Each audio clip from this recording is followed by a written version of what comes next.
Asinine Radio. This is the weekly music podcast where every week we get into a different band, different artist, and we listen to all the records. We rank them from worst to best. We give our biggest banger from each of them if we got them, and we try to have a good time doing it.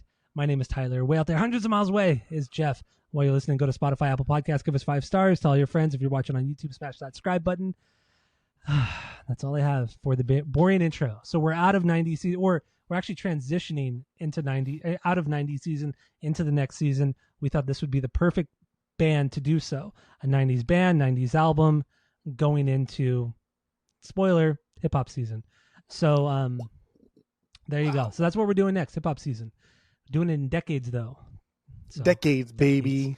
So, yes. Wanna be a cowboy, baby. Usually before we start the rankings, we do our 6 degrees of Tom DeLonge, where we connect the band of the week to Tom DeLonge. So, Bloodhound Gang, Tom, do you got anything? No, I didn't do it. I did have something, but now I completely forgot about it. I thought about something today, but now I forgot. Anyway, let's move on. Struts. Okay. It's mustache. Even though you already have one, but okay. You should have just shaved it all off like me. You should have just shaved it all off like me and get the stash. Yeah, I'll do that. All right, so let's get into this. Bloodhound Gang. We're doing Bloodhound Gang this week. They have 5 full-length records, and let's get into their worst ones. So what do you got this week, Jeff? Go. They don't have a worst record. They just have a least favorite record, really. Correct. We did 5, right? There's only 5 records. We didn't do Dingleberries. Dingleberry Haze is like all the stuff on Use Your Fingers. Yeah. Except for some samples and shit. Yeah. From what I read. Yeah. Hard Off. Your least favorite. Hard Off. My least favorite. Still a pretty good album. Still a banger of an album. Still fun stuff. But I think this is an obvious follow-up to Hefty Fine. There's a hard lean into like the electronic sound they already did with Hefty Fine. Just more mellow here overall, like a more mellow aesthetic. There's so much fucking synth all over this record to the point where you question how much humans even played instruments on this record. There's some serious kind of like New Order kind of synth poppy influence on some of these songs. And I don't know. It's a fun listen. I don't think I'd pick this up on the vinyls because I don't think it's deep. Okay. I think at certain points, like, oh, that's fine. That's a fine song.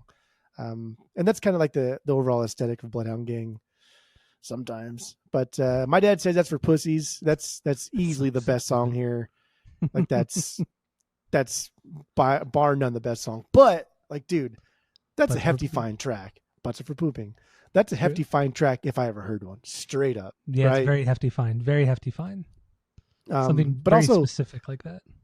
But also Uncool As Me. Like this one featured Joey Fat One. And it's a cool synth pop tune, man. It's a very cool. Like, new wavy kind of thing. Yeah, I like. It's kind of like something you hear from like a John Hughes movie or some shit. I don't know. It's it's very much of that 80s era. And as we get more into the Bloodhound Gang and realize that they're all about just kind of throwing references. It back to it's all about references, but in the best way. Band. But in the best way possible. Correct. So yeah, Hard Off. Excuse me. Hard Off.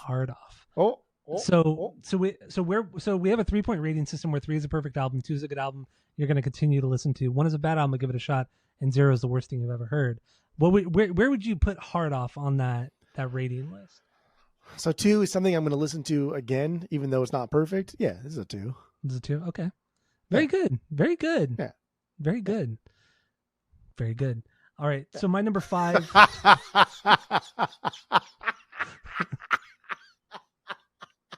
That was 3.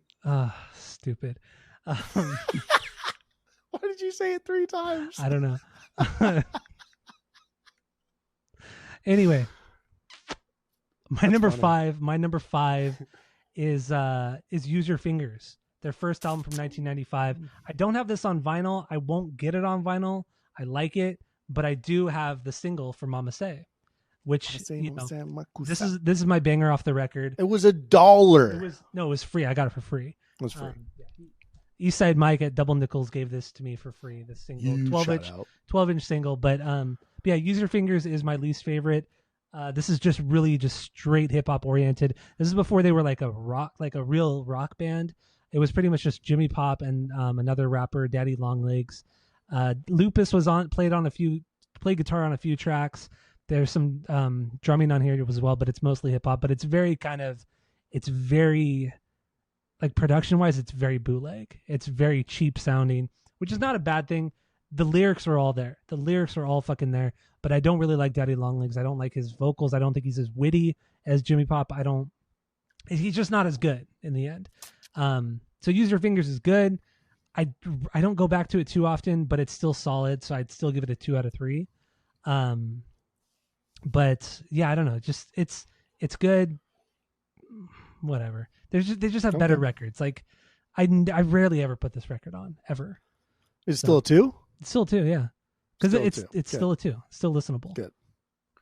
I do go back to it at times. Good. But anyway, so what do you got for number 4? That's good. That's good. Number 4. 3, that's good. Number 4, Use Your Fingers. God, well, you said it 3 times. It was just so funny. I don't know why. I thought that was really funny. That really tickled me. Clearly. Use Your Fingers. That's my 4. Still a solid record. Something that's kind of wild to even think that was put out, right? This is put out by Columbia Records. Mm-hmm. This is 1995.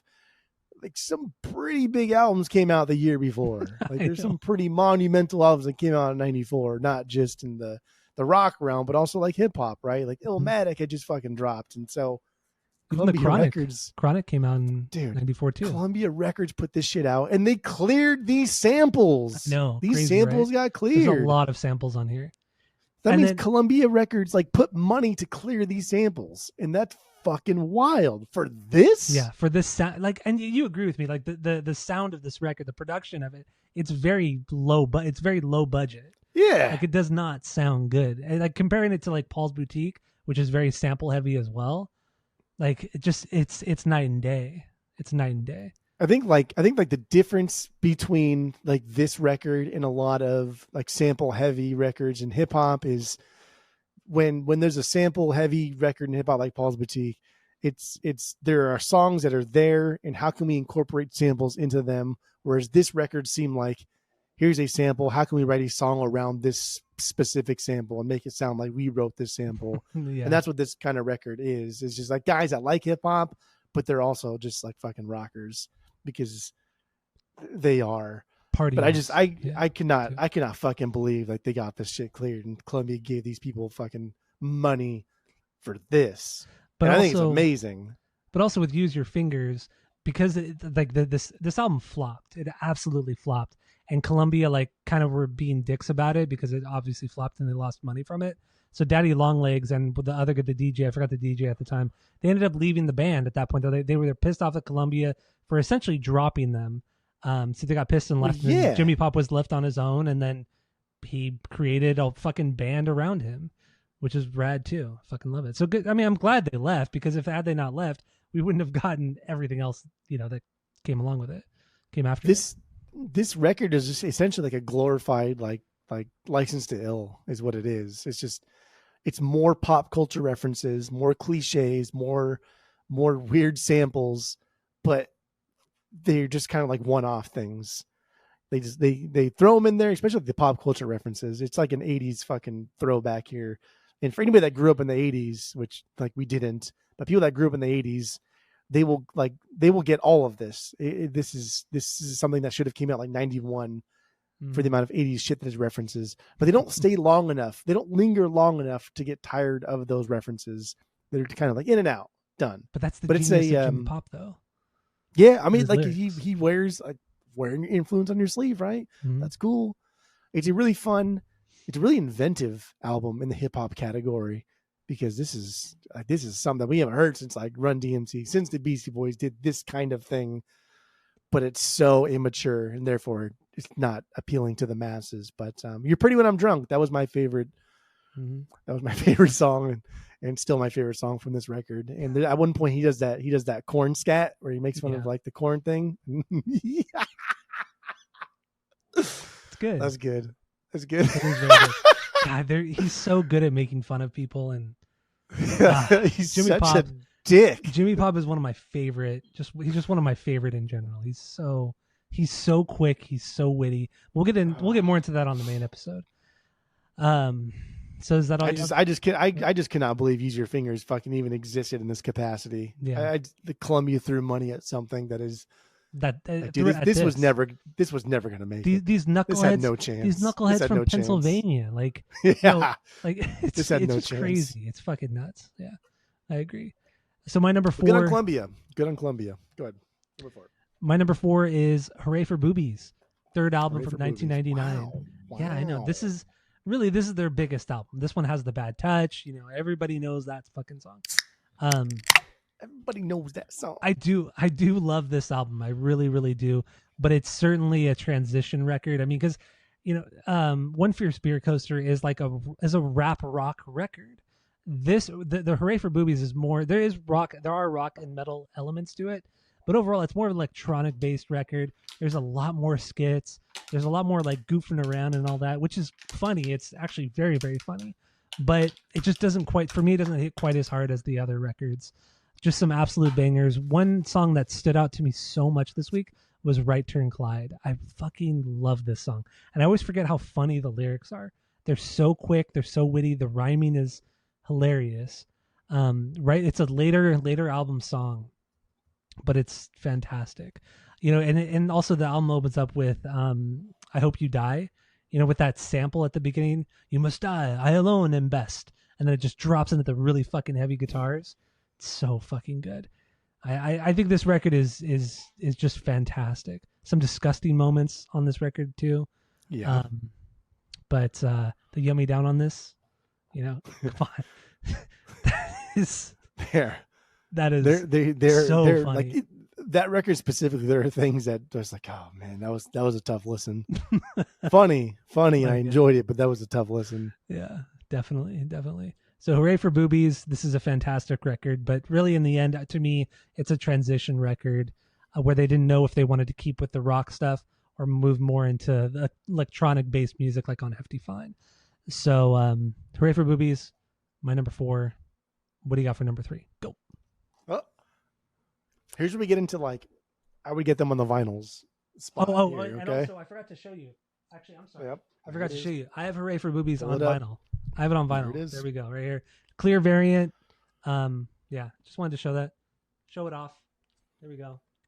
Right here. You can see my ring light too. I got on vinyl. There you go. Anyway, Makeup continue. light. Yep. My makeup light. All right. Album of the week, baby boy. One Fierce No Beer way. Coaster. Yeah, number 3. Holy shit. That's wild. Okay, whatever. We'll move on. You're absolutely fucking wrong. Oh, I know. It was tough, and there's a couple specific reasons why, but we'll get into that on the album. But they must be so small. The reason must be so small because honestly, my number 1's untouchable for me. Just that's just my little cuck fucking thing. But number 2 and 3, like, dude, they went back and forth a lot. And then today I went to go pick up the boy from his friend's house. He spent the night there, and on the way home I listened to my number 2 again. What spoilers? I know. Yeah. Listened again on the way home, and I was like, okay, dude, I got it. It's got to go up a little bit. It just has to. But like it's neck and neck, and we're still like, I would give you my ranking for it, but that's spoiler territory. But it's still pretty goddamn high. And I buy this in the vinyls, and I don't buy a lot of shit on the vinyls. You had it on vinyl, I thought, right? Didn't you have it for One Fierce Beer Coaster? Oh no, I'm sorry. I was thinking of. Yeah, that's my number 3. Yeah. I'm sorry. I do have Hooray for Boobies on vinyl. Yeah, you do have Hooray. Yeah, that's right. All right, so my number 3 is Hard Off. Here we go. There she is. Got this on vinyl right here. God damn. The worst album cover ever. It is terrible. Oh. It is terrible. Like people talk about the Black Sabbath album covers. This I one, like that one. Born Again, love it. Born Again, yeah. This is one of the worst. Damn, is it in the shrink too? No, it's the plastic jacket. Oh yeah, no, it actually is in the shrink. Yeah, you're right. It is in the shrink.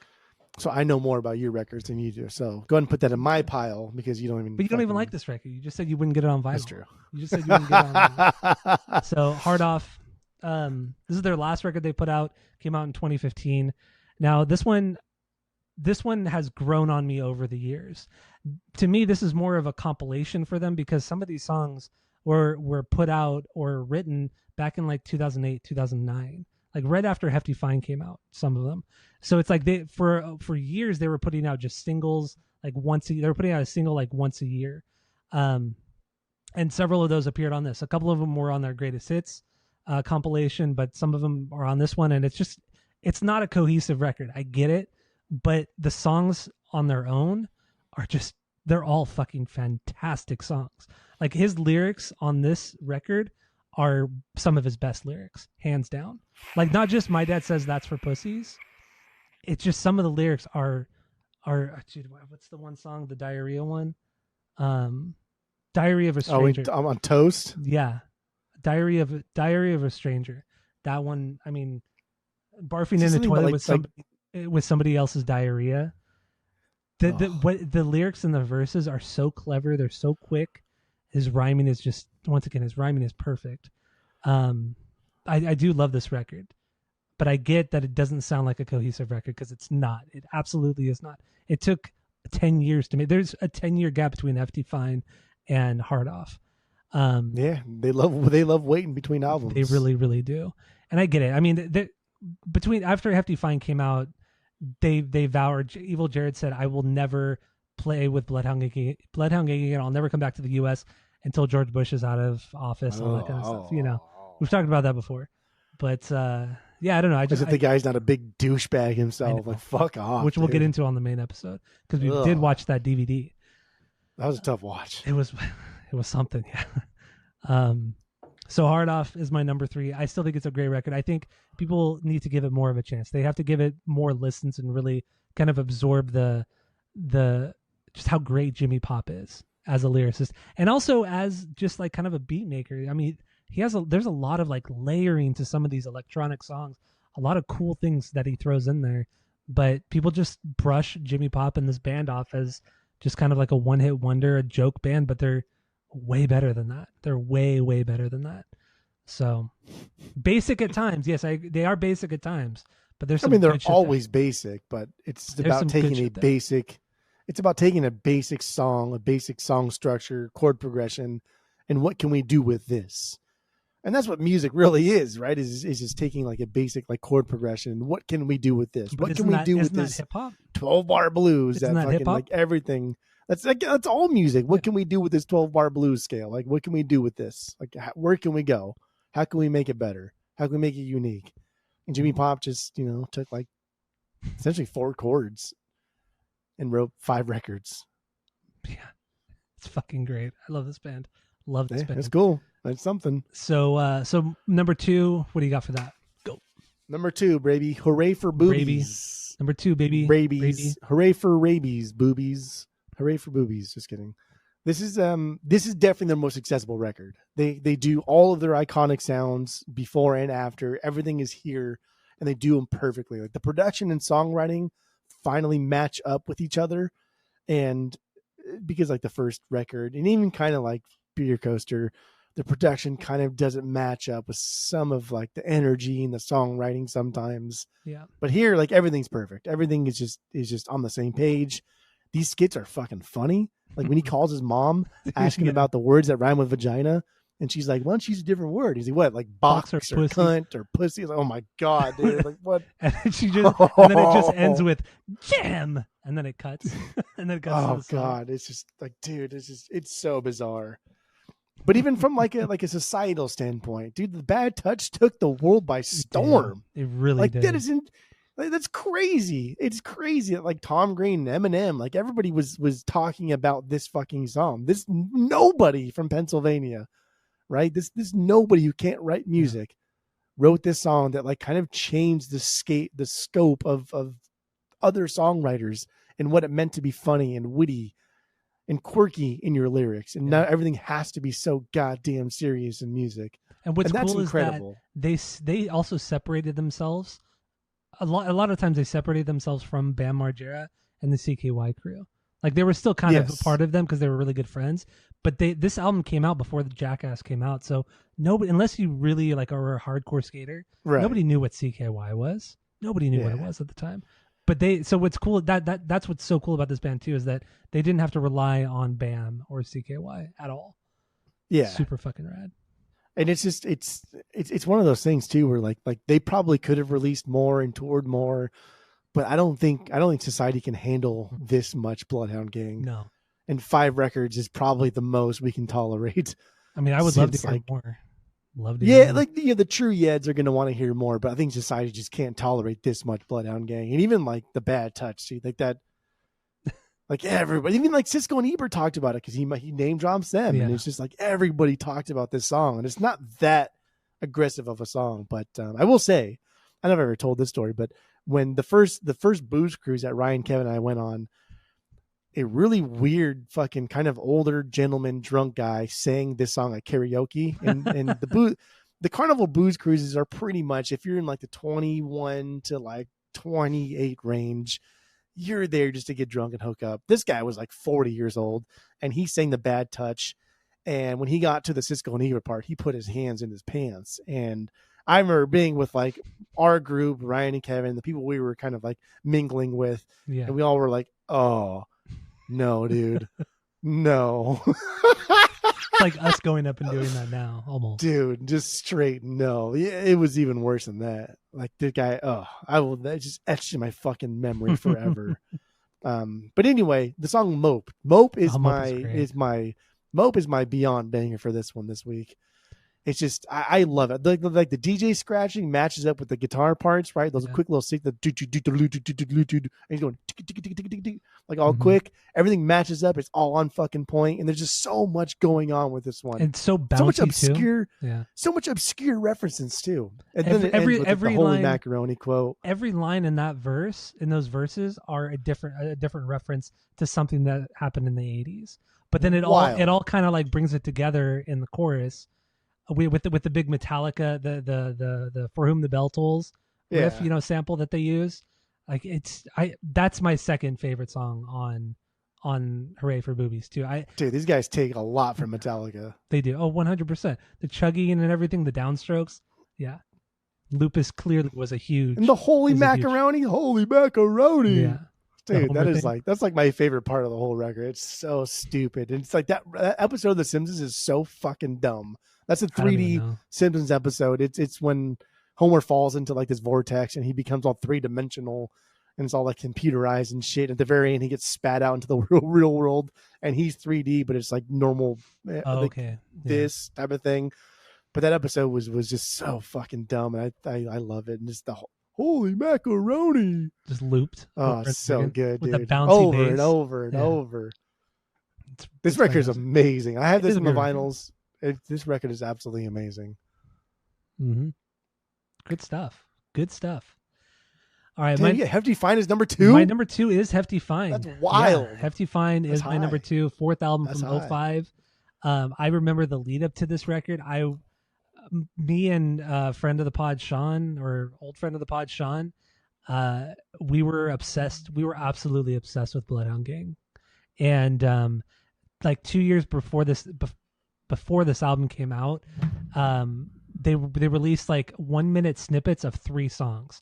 They did a 1 minute snippet of fucking Ralph Wiggum, of Untis, and of No Hard Feelings. So 3 minutes of those songs, and that's all we had for 2 years. So we would literally listen to those 3 snippets for 2 years. So by the time this album came out and we heard those songs in its entirety, it was just weird. It was just I don't know, that was a little random story about it, but yeah, this album, it just has this perfect amount of like electronic elements to it with Untis, with just like there's this like underlayer, this layer underneath everything, this electronic layer underneath everything. I'm having a hard time talking right now. Is it underneath everything or no? Dude, I can't. I gotta sit back. I gotta relax here. Jesus Christ. But anyway, this is a great record, and it kind of did flop because this is a follow-up. It flopped hard. It was a follow-up to Hooray for Boobies 5 years later. That's insane.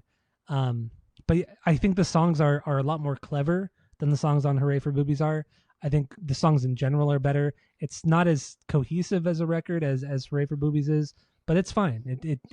It works. It absolutely works. And this is the last record they did with Lupus. He left the band after this album came out. So yeah, I don't know. Hefty Fine.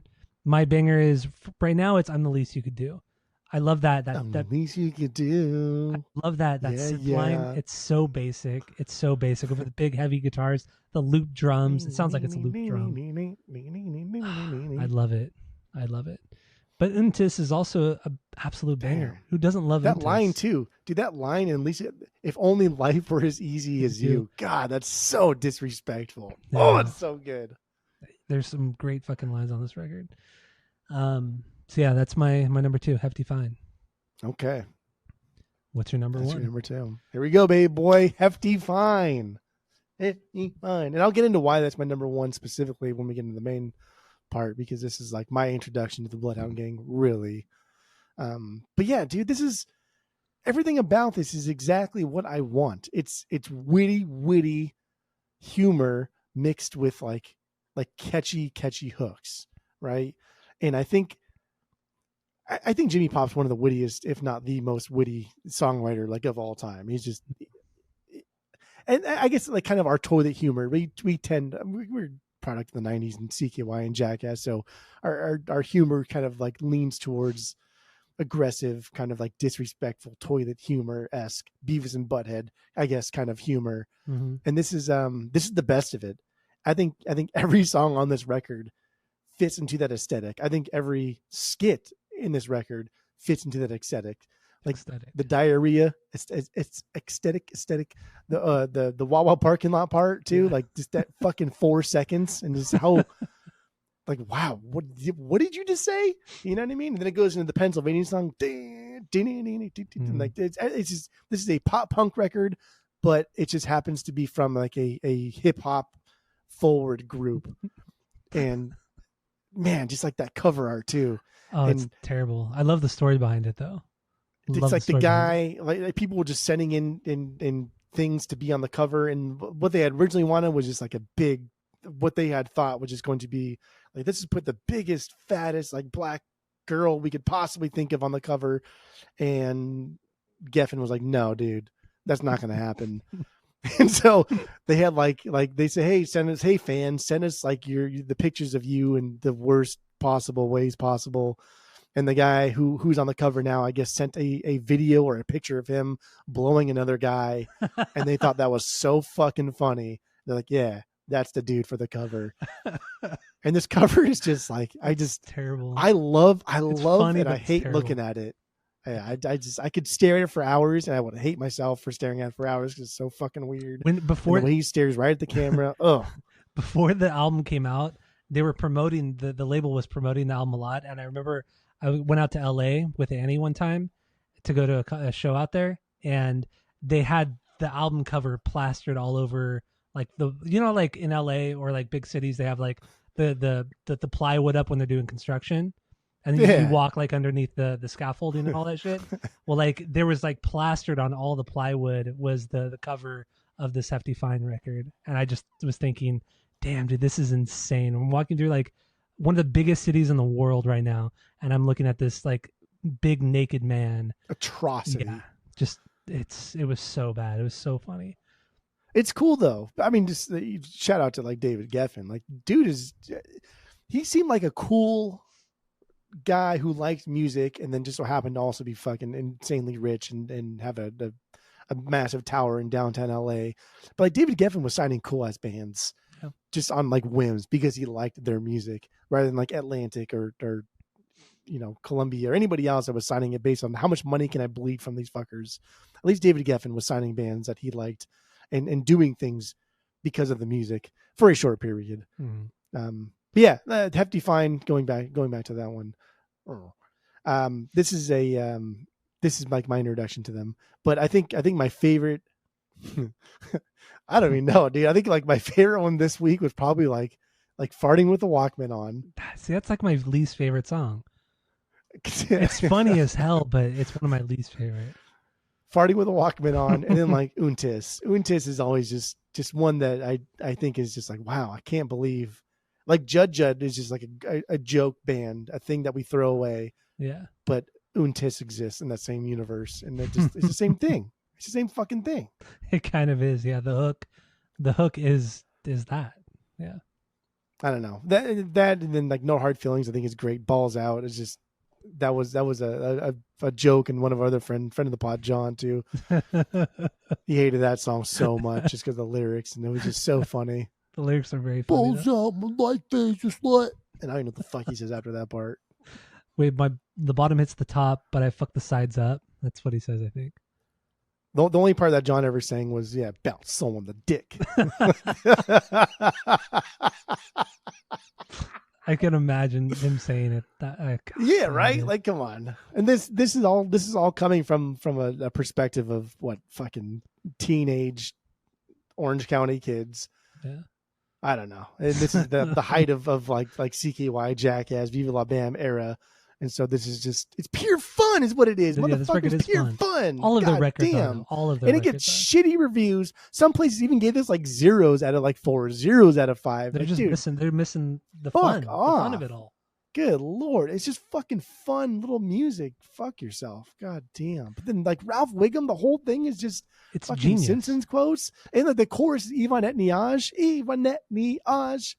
And I love like texting that to people. It means join the Navy. It was like the subliminal message. Yeah, it was like the subliminal message that they had for people to join the Navy.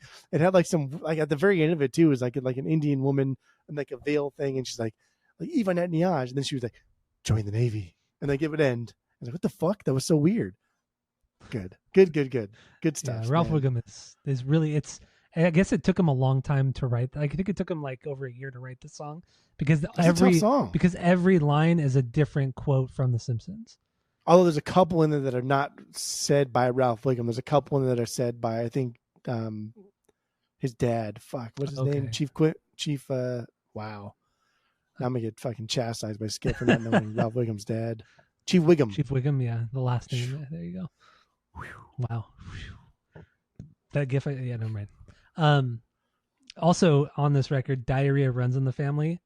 It's just like, dude, it's 10 so seconds, gross. And it's like this message is probably gonna sound like shit, and then you just hear him literally taking the biggest shit into a toilet, farting, everything. Every time it comes on, we have to skip it. Cause she like honestly I damn near skip that shit too. It's pretty bad. It's so funny. But even like what he says, it's witty, right? This message is probably going to sound like shit because I'm in a bathroom. Yeah.